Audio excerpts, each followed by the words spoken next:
Udgon Foundation started, did a launch 6 months ago on a program that will help sexually gender-based violence victims, and also targeting community members on sensitization. It was a sensitization, basically a sensitization project that will help in sensitizing the community and also community awareness on SGBV issues.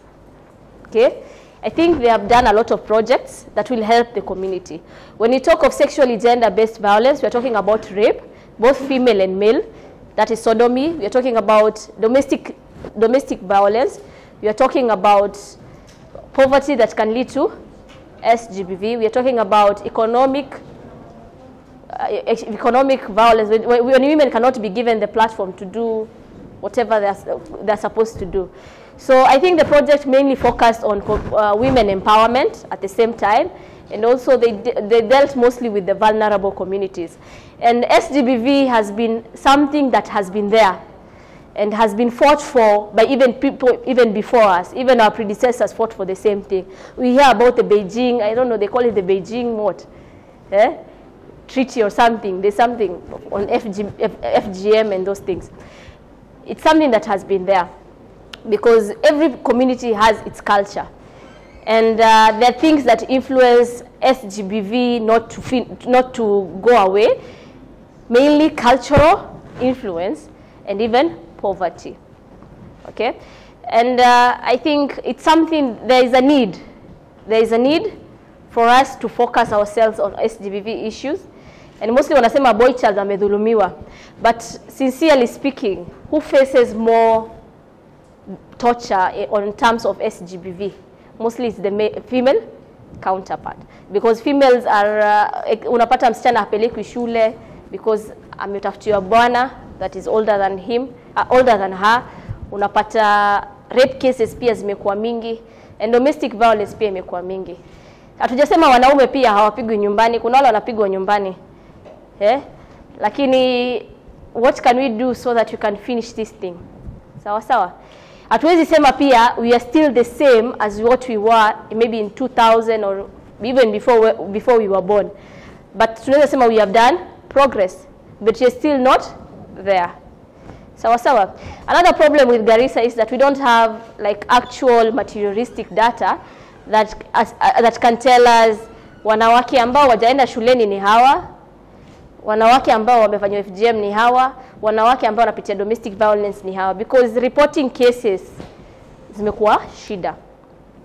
Na pia ukiangalia hakuna prosecution imefanywa kwa mtu ambaye tukasema hii prosecution ya SGBV amefuatiwa na akapatiwa mpaka sentence.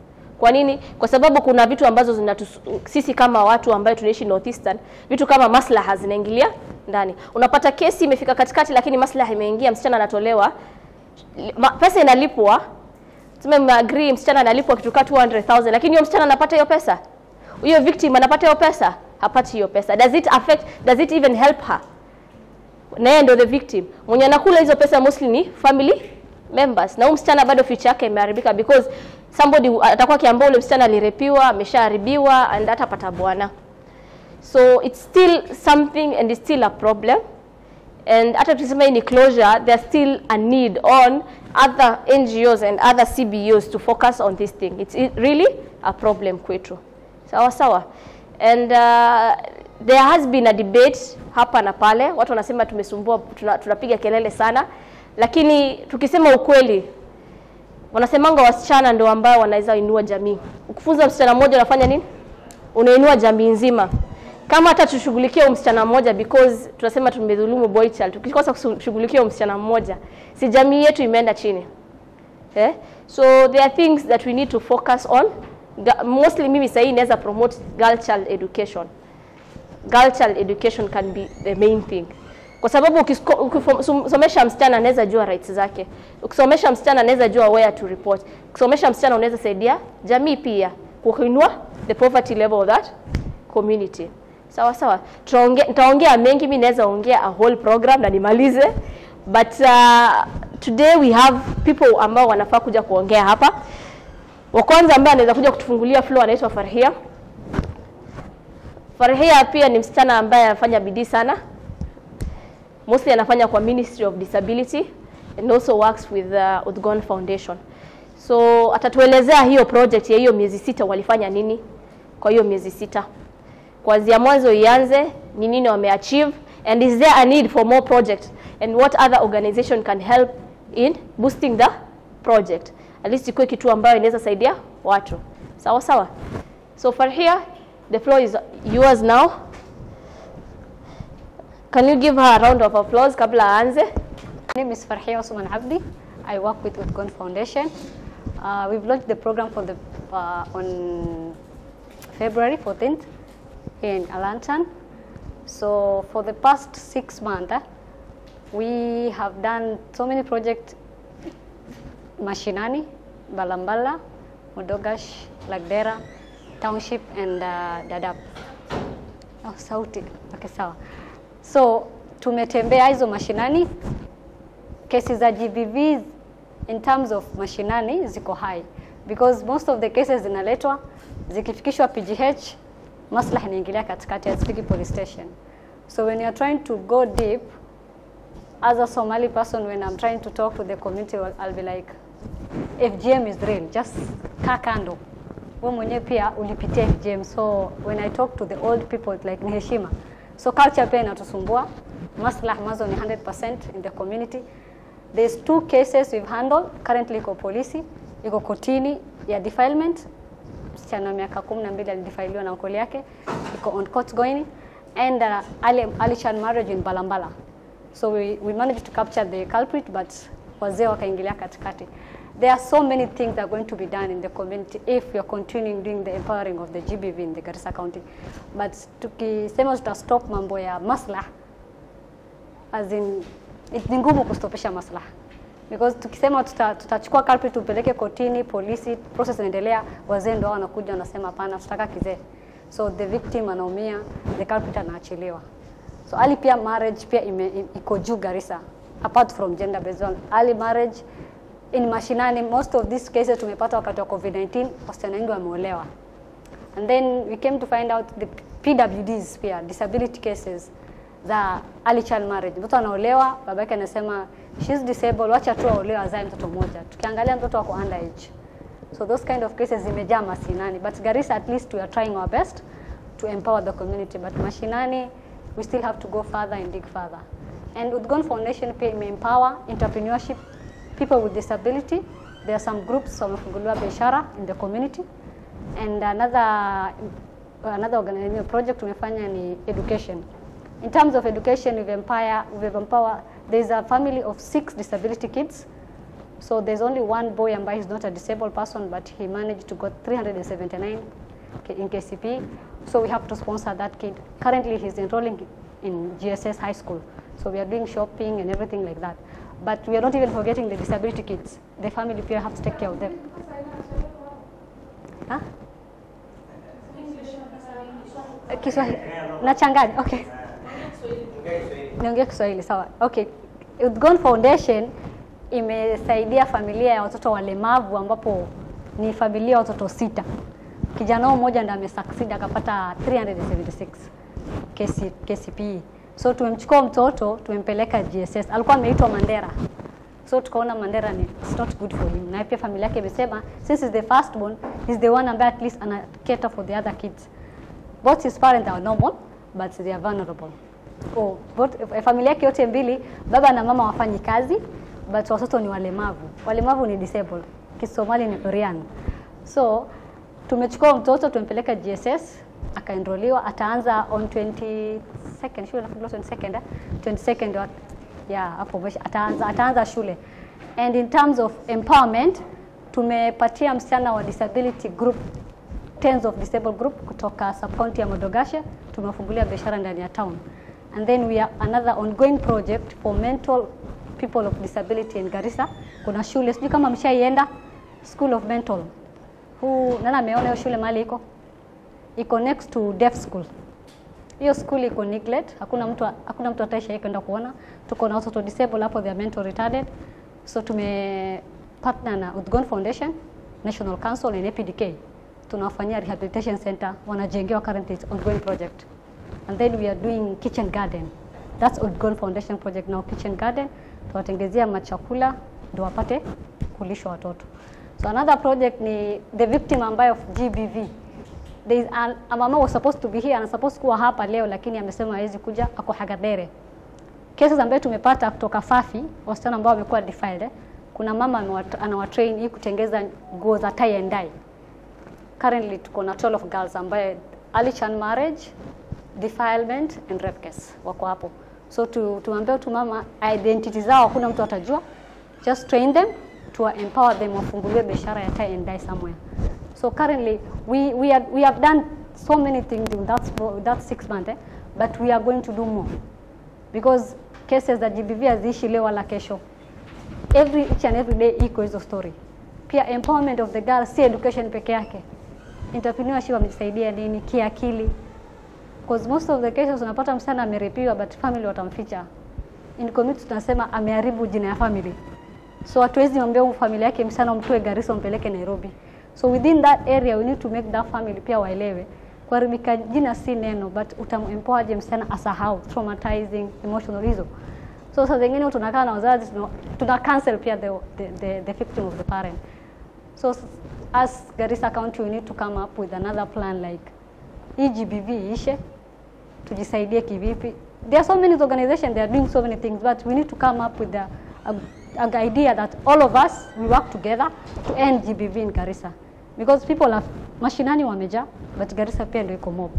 So as Outgoing Foundation we are going to do more and make sure that we are going to partner with so many organizations so that tuone tutafika wapi beleni. I work at Garissa Police Station. I think we apologize for the late arrival, especially on a wide topic like GBV. And we know the definition, we know the forms, and the roles of the police and other laws.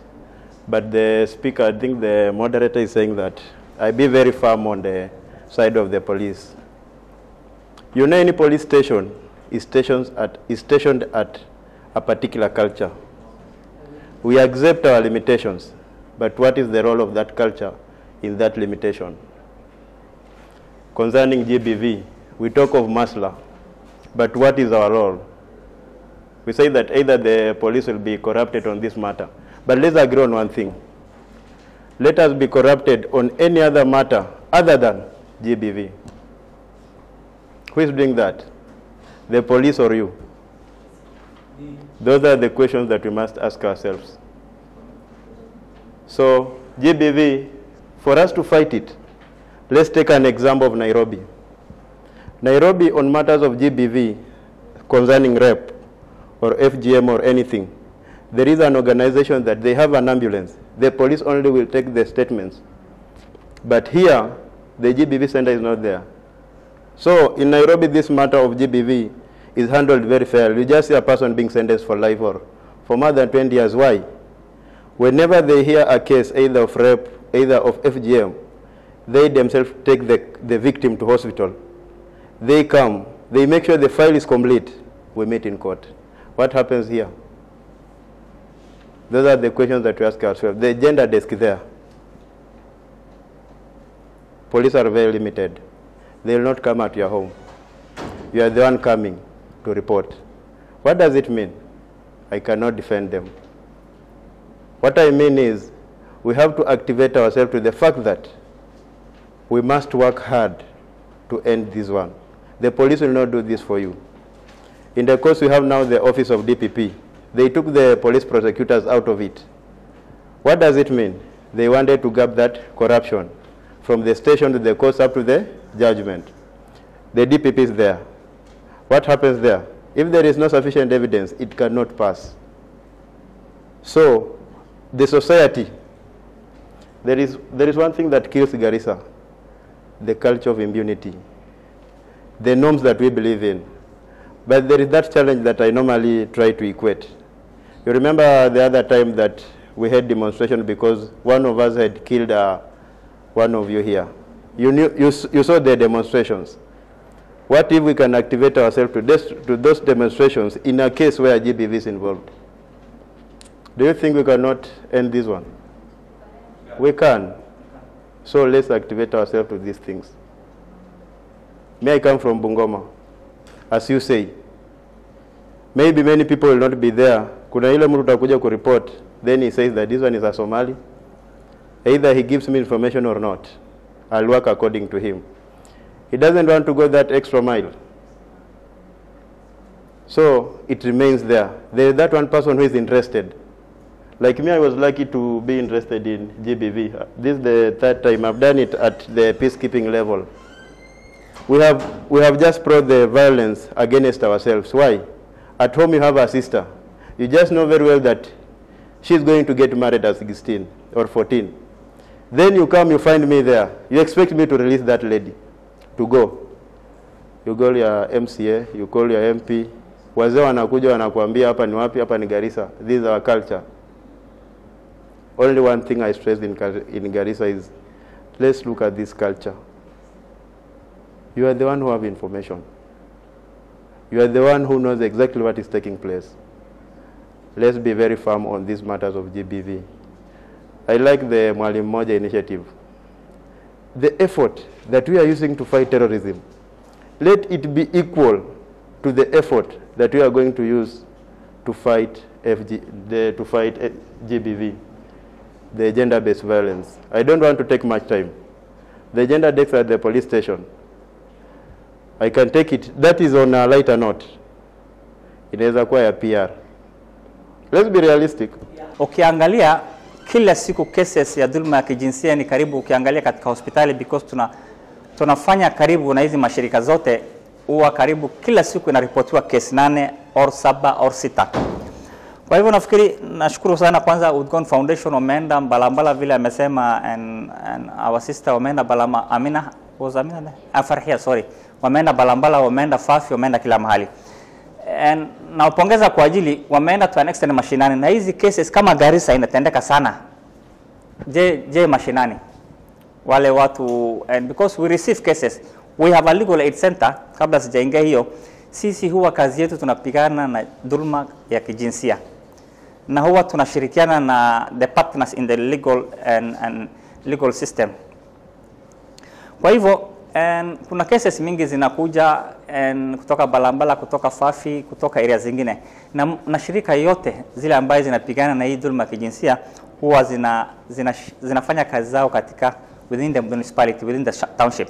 So kwanza napongeza sana Udgon, lakini nafikiri ili sisi, I think for us to win on sexual gender based cases, we need to partner, we need to work together, we need to hold each other hands, because we cannot win individually. Hatuwezi tuka nini Kiswahili na kwa kidogo, we cannot win these cases single-handedly for each organization. I think we need to work together, we need to partner, and so that we can win these cases. As mostly, and as HRD's network, we have a lot of human rights defenders on the ground who also monitor this case, document, and also share with us, and we help the community members. We have also a lot of paralegals. I'm also the coordinator for paralegal network, where we have a lot of paralegals dealing with sexual, gender-based and violence cases. So currently, we have, and Farhia said they have documented almost how many cases from Fafi, and some cases from Fafi. They have been falling to all of girls from Fafi who have been defiled.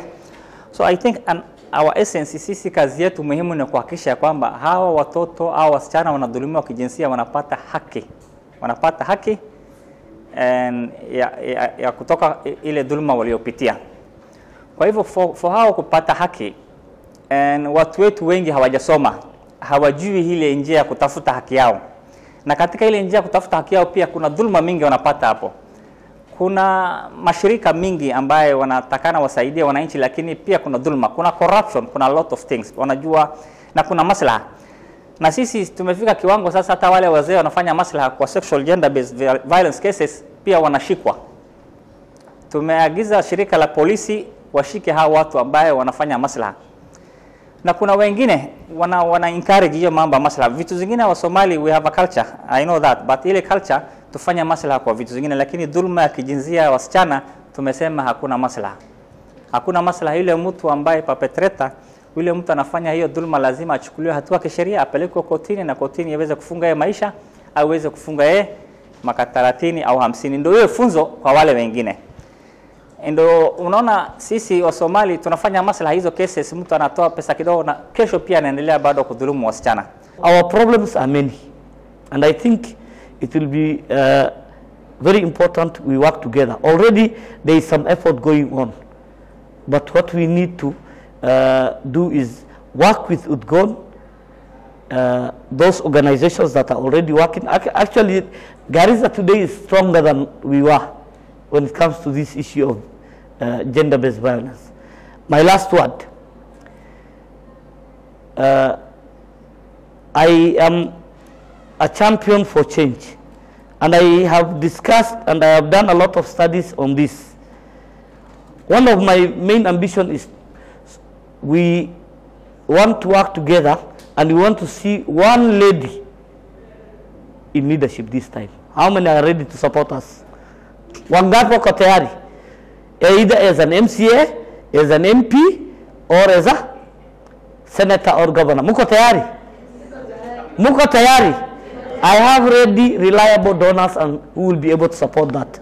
I have been given that task to kileta msichana moja just as an MCA. Right? Yeah. As an MCA or as a MP or as a governor. Women rep Siniao. Are we ready to do that? I took a promise that with the support and influence of the civil society, we will be able to do that in Garissa town. So I have that ambition, and we have that ambition with us, and we would like to work together. Thank you very much. I would like to talk on different types of gender-based violence. We always talk of gender-based violence, and you base ourselves and our thinking to either rape or defilement or FGM. There are different forms of gender-based violence, and we want to know if UDGON Foundation did as per what was written here. This was the first banner for the official launch of the sensitization project on gender-based violence issues. It didn't specifically say on sexual, it was just gender-based violence. And gender-based violence comes in different forms. There's the physical violence here. The physical is the domestic violence, either to a woman or to a man. It can be different, okay? It can also be economic violence. Msichana anaambiwa asiende skuli because she's a female, anafaa kukaa nyumbani. That's economical violence. There's also sexual. Sexual is rape, and rape, it can be defilement, sodomy, okay? That's also part of the sexual gender-based violence. There's also harmful tradition. Harmful tradition, that's where FGM comes in. And the psychological, where unatusiwa, you're distracted mentally because you are either a female or a male, okay? So they targeted different projects and in different sub-counties in Garissa. The first project they did was Balambala, where they rescued a young lady who was to be married off, of which they reported the case, but eventually the case ended up in Maslaha, in the Keishevo. Also, they did community sensitization for the residents in Balambala. That's one sub-county they have targeted. The other sub-county they went to was Modogashe, where they did women empowerment. Wakatafuta mama mboga, wakapatia capital, wakaambia weze kuendeleza business yao. Because you remember, women are undermined in this community, mostly the pastoralist community. So looking for mama mboga na kuwapatia capital, unaweza kuongeza entrepreneurship and promoting women empowerment at the same time. Another one they did is they came to township, and they looked for, there's a young guy who did pass. How many marks did he get? 300, eh? He's a boy, but he comes from a vulnerable family, and also he's disabled, and he got 376. That means he's a smart boy. Not necessarily targeting who? A young woman, but they're targeting even people who are disabled. Remember, this person is vulnerable, okay? So they paid full scholarship, and from Form 1 and to Form 4, even give him shopping, and also they supported the family together, okay? Also internships at Stalin, I saw your photo. You gave community, you targeted the community in Bula Nasib and Bula Medina, where you talked to the communities that were there on gender-based violence and how how you gave community awareness on empowerment, mostly women. You targeted mostly women in that area. They didn't get tired. They also went to where? Hagader, where they had 12 girls who were victims of SGBV, and wakawaekea training ya kutengeneza nini karkaris. Up to now they are in the training. Sawa sawa. They went also to Masalani, where they did women empowerment, and also up to now they also have a project of a woman called, I cannot say the name, but she faced domestic violence, and she later got divorced with 5 kids, and right now they are building a business for her, at least so that she can be able to help her kids to raise her kids. So that's mostly women empowerment, and empowering what? SGBV victims. So they targeted, we can say they targeted all the areas on gender-based violence issues. Okay, the physical, the sexual, the harmful practices, and the economic. Sawa sawa. So tunaweza wapatia makofi.